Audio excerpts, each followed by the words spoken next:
Bom dia, meus amores. Tudo bem com vocês? Hoje a nossa aula é sobre jogos cooperativos. A gente já falou sobre jogos cooperativos, né, na nossa última aula. Só que hoje é uma aula sobre jogos cooperativos um pouquinho diferente, né? Na outra aula a gente falou sobre aspectos gerais dos jogos cooperativos. E hoje nós vamos falar mais sobre tipos e exemplos. A gente vai resgatar alguns conceitozinhos e depois nós vamos falar sobre tipos e exemplos, né, dos jogos cooperativos. Primeira coisa, por que os jogos cooperativos são importantes? Para que a gente tem que ter jogos cooperativos, né? A gente já tem aí os jogos esportivos, para que servem os jogos cooperativos, afinal de contas? Muitas vezes, quando a gente está no esporte ou num jogo esportivo, a gente perde um pouco a perspectiva das coisas. Como assim? Se a gente deixa a competição chegar num certo nível, a gente acaba esquecendo coisas muito importantes, como, por exemplo, sem o outro não tem jogo. Se o seu adversário não estivesse ali naquele dia, você não teria como jogar.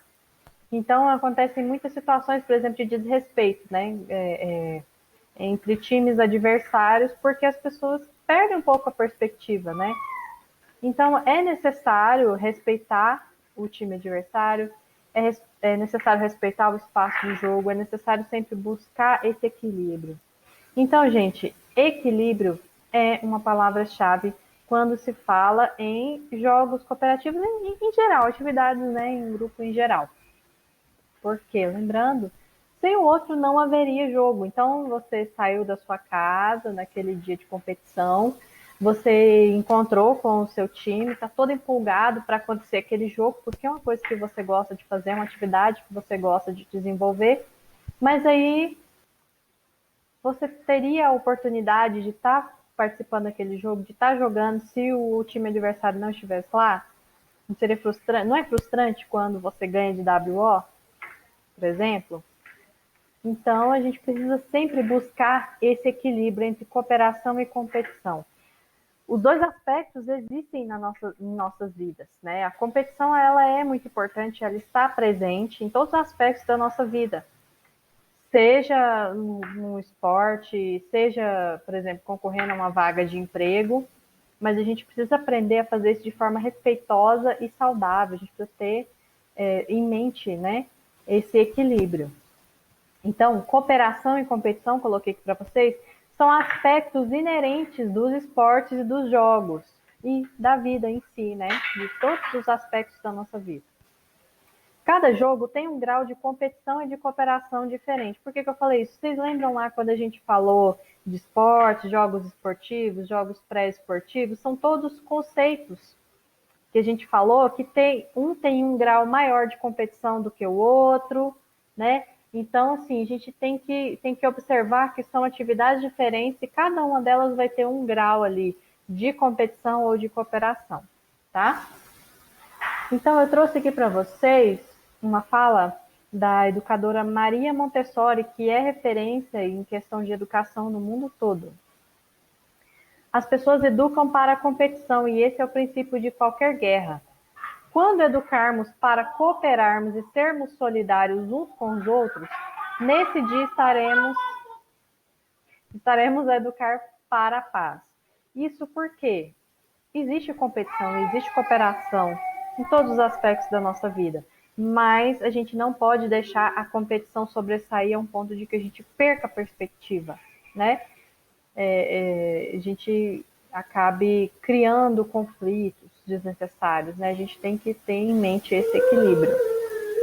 E eu trouxe aqui para vocês também um trechinho, foi escrito por esse Wilson Teixeira, que eu estava pesquisando quando eu fui montar essa aula, né? Em todas as competições coletivas existe a necessidade de cooperação. Por que ele está falando isso? Por exemplo, quando você vai jogar futsal numa competição, por exemplo, os jogos escolares, né? A nossa escola vai jogar contra uma outra escola. Mesmo naquele ambiente que é muito competitivo, existe a cooperação, porque você e a sua equipe, vocês têm que cooperar entre si para poder montar e executar a estratégia que vai levar vocês que vai orientar vocês durante o jogo né, que vocês estão competindo ali contra a equipe adversária. Então, todos os lugares existe um grau de cooperação e um grau de competição, e a gente precisa ter em mente isso, né, esse equilíbrio e analisar que existe um grau de competição ou de cooperação em cada atividade. Por isso é importante entendermos o que é um jogo cooperativo. Este pode ser o principal objetivo do jogo, chamado jogo cooperativo. Ou a cooperação pode estar presente com menor ênfase em um jogo competitivo, como eu falei agora, como exemplo, né, duas equipes competindo em jogos escolares. O objetivo dos jogos cooperativos é a colaboração com o outro. Nesse tipo de jogo, normalmente não há exclusão de quem perdeu ou errou, pois o objetivo é a aproximação das pessoas. E aqui eu vou falar para vocês sobre um conceito que eu falei nas aulas passadas, sobre a gente respeitar e confiar nas habilidades do colega de equipe. E meu filho tá dando as contribuições dele aqui. É necessário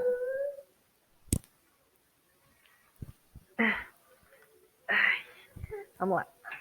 É necessário que haja um respeito às habilidades do colega, né? Essa questão da exclusão, ela pode fazer com que a pessoa que foi excluída se sinta incapaz, né, com a autoestima rebaixada, e isso vai atrapalhar, inclusive, o desempenho dela e, consequentemente, da equipe na competição. Então, o objetivo dos jogos cooperativos é justamente trazer essas pessoas para perto umas das outras, aproximar as pessoas, fazer com que elas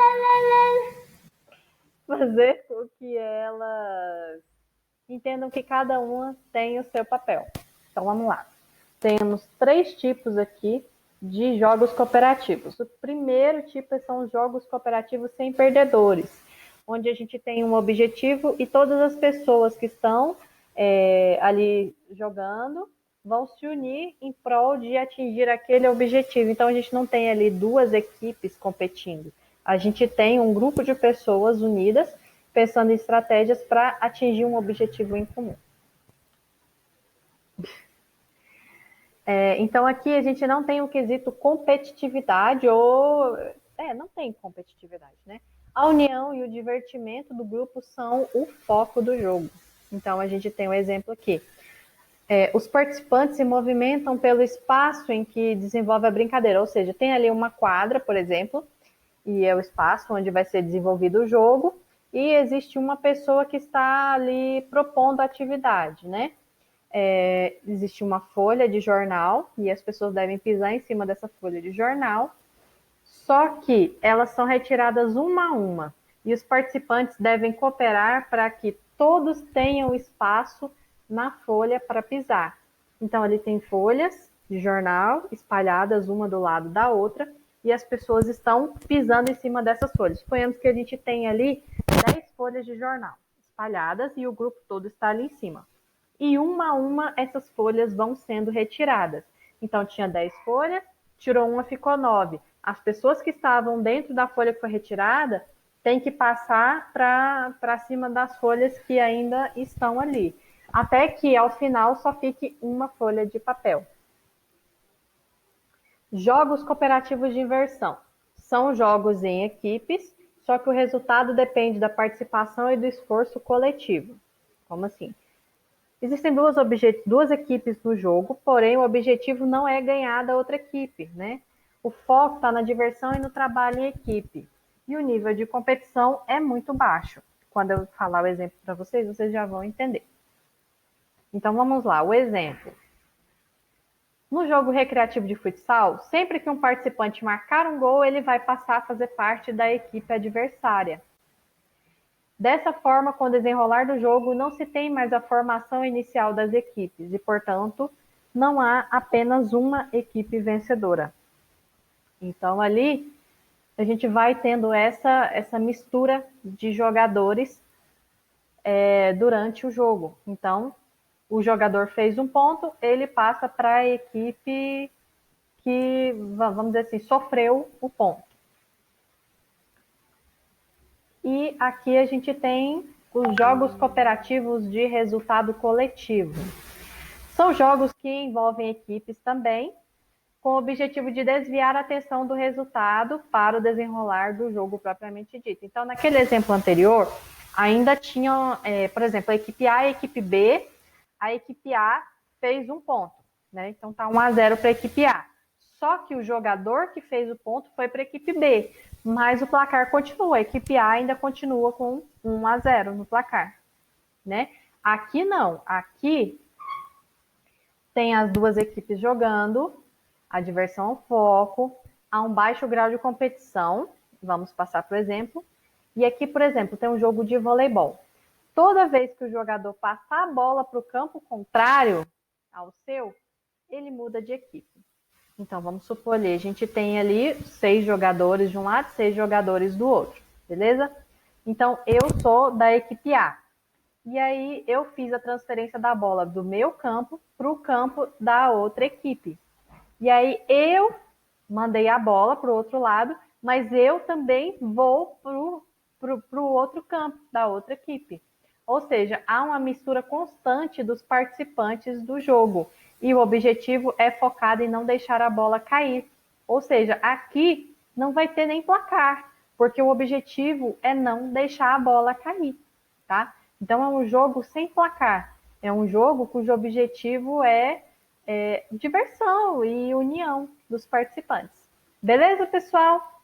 Espero que vocês tenham gostado da aula e até mais. Bons estudos!